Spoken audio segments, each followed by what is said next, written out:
And now, to protect the rights and lives of decent citizens, rides the Green Hornet. The Green Hornet burst onto 1960s TV with a sleek black car and Al Hirt's trumpet, then vanished after one season.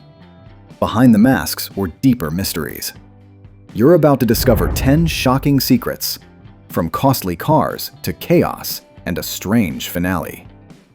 That gun's been used again.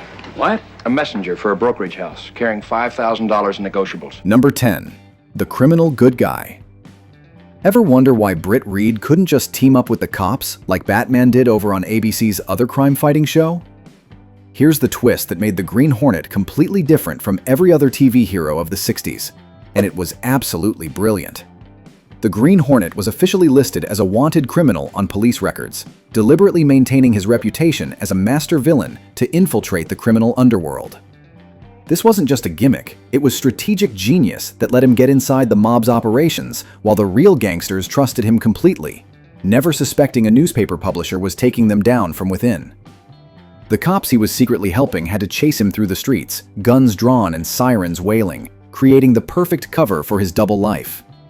It's like being an undercover agent, except nobody at the police department knows you're on their side, and you're risking everything on the belief that justice will eventually win. That kind of moral complexity was rare for 1966 television. Renner. Dead. You know what this means, Kato? Then Carly knows about the gun. Number 9. He's related to who? Picture this. The urban vigilante in the high-tech imperial crown, fighting organized crime in a modern city, has Western hero blood running through his veins. Britt Reed is actually the grandnephew of the Lone Ranger himself, connecting two legendary masked men across generations, genres, and completely different frontiers. His father was Dan Reed Jr., the Lone Ranger's nephew, making crime fighting quite literally the family business that started on horseback in the Old West and evolved into horsepower on city streets. The show only hinted at this connection occasionally, treating it as background lore rather than making it a major plot point, but it explained where Britt got that unwavering sense of justice and moral clarity. Same bloodline, different century, different weapons, but that silver bullet spirit lived on in ultrasonic stings and sleeping gas. The mask was practically a family heirloom at that point. Mr. Reed? Oh, I'm sorry, I didn't know you were busy. It's all right, Miss Case. Please come in. Number 8. The secretary who knew everything. In an era when TV secretaries were mostly there to answer phones, look pretty, and occasionally get rescued from danger, Lenore Casey Case shattered expectations completely.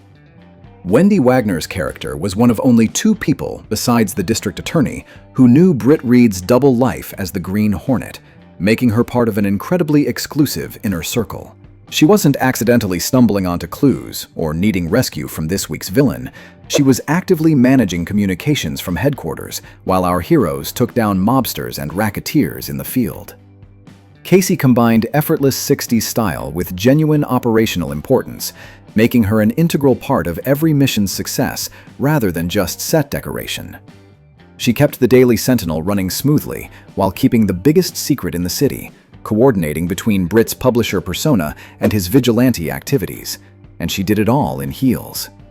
Talk about multitasking in an era that didn't always give women characters much to do beyond looking concerned. The inverted Blue Nile. Wonderful! Number 7. When Hornets Meet Bats. The crossover nobody expected delivered the rivalry everybody wanted to see, and it did not disappoint. When the Green Hornet appeared on Batman's turf in a special 2-part event, viewers learned that Britt Reed and Bruce Wayne were actually childhood rivals who never quite outgrew their competitive streak, bringing old tensions into their masked identities. The tension between these 2 wealthy crime fighters crackled on screen, 2 men with similar resources but completely different approaches to justice. But the real fireworks came from their sidekicks in what became an instant legendary moment. Robin and Kato engaged in a brief but absolutely iconic stalemate fight that fans are still debating decades later.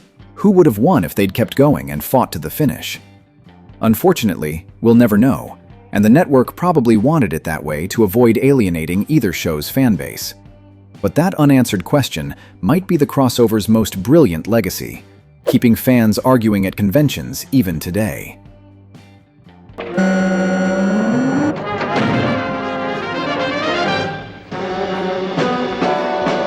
Number 6.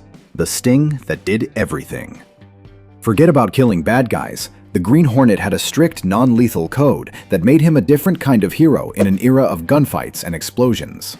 His signature weapon, the Hornet's Sting, was a telescoping device that used ultrasonic sound waves for surprisingly versatile purposes, making it one of TV's most innovative gadgets.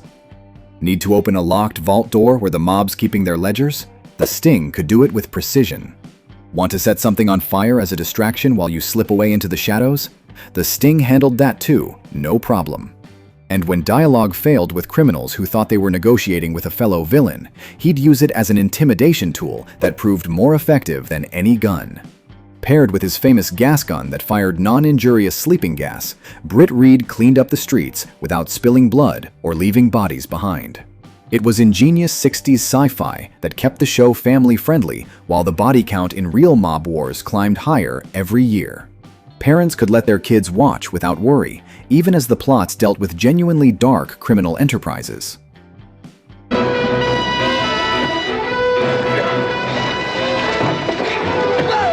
Number 5. Black Beauty, the $50,000 star.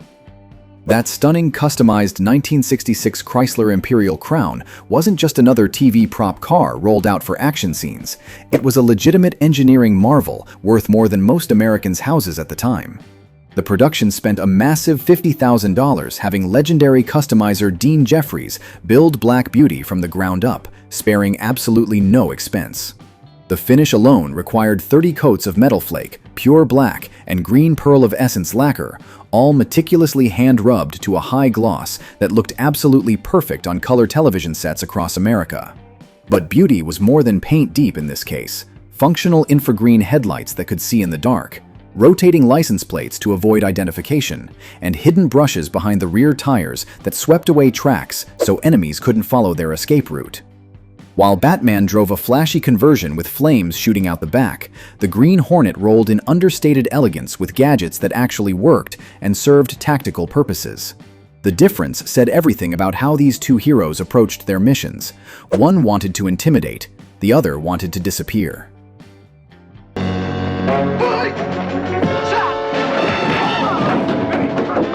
Number 4. The masks that blinded heroes. Imagine filming dangerous action sequences while you literally cannot see where you're going, navigating fight choreography and stunt work essentially blind.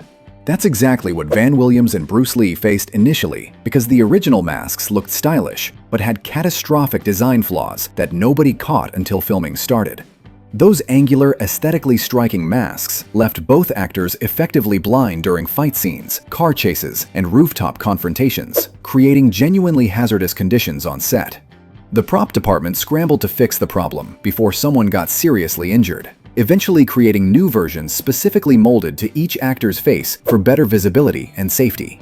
It's wild to think those early episodes featured our heroes navigating genuine danger while seeing about as much as if they'd closed their eyes and hoped for the best.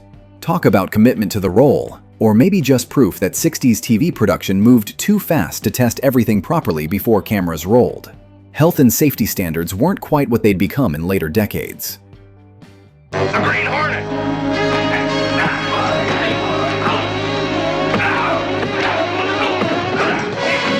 Number 3. Too fast for 1966.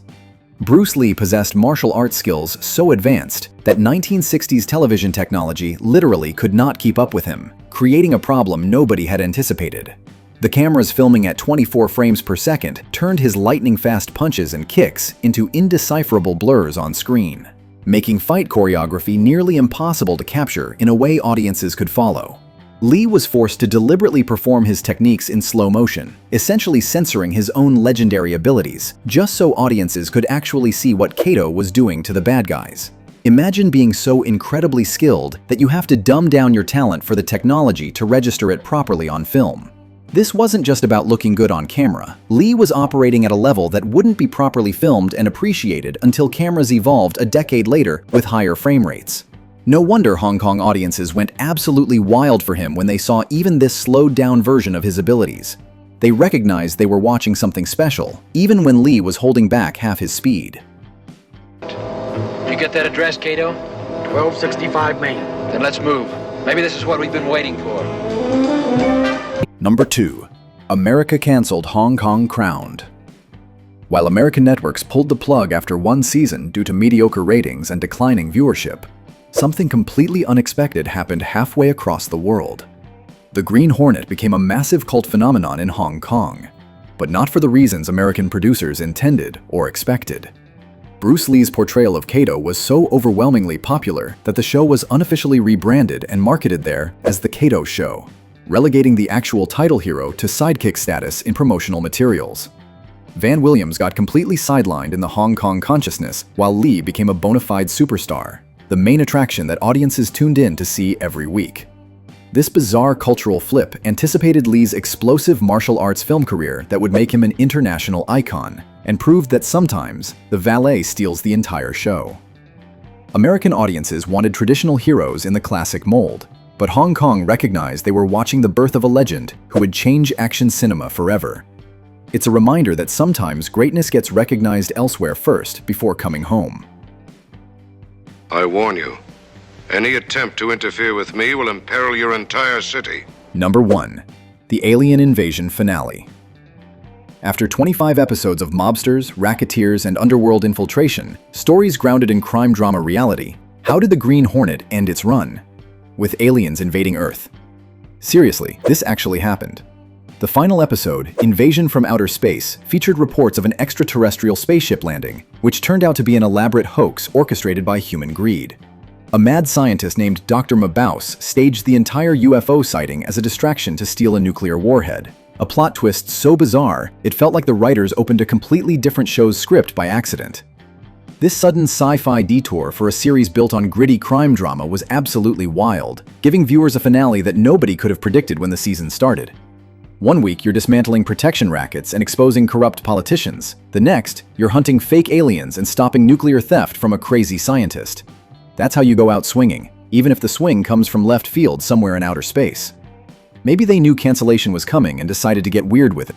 Warning, this man is known to be armed and dangerous. Let's go home, Kato. The Green Hornet packed more innovation and wild production stories into one season than most shows managed in 5 years on the air. Whether it was Casey keeping the secret and running operations, Britt's criminal reputation letting him infiltrate the mob from the inside, the childhood rivalry with Bruce Wayne that erupted on screen, or that absolutely bonkers alien finale that came out of nowhere. This series proved that sometimes the shortest runs leave the longest legacies in television history. The show only lasted 26 episodes, but those episodes created memories that lasted generations and launched Bruce Lee towards superstardom. Until next time, remember the Hornet never stings in vain, and the fight for justice never really ends. Keep the nostalgia alive, keep the memories sharp, and we'll see you in the next one.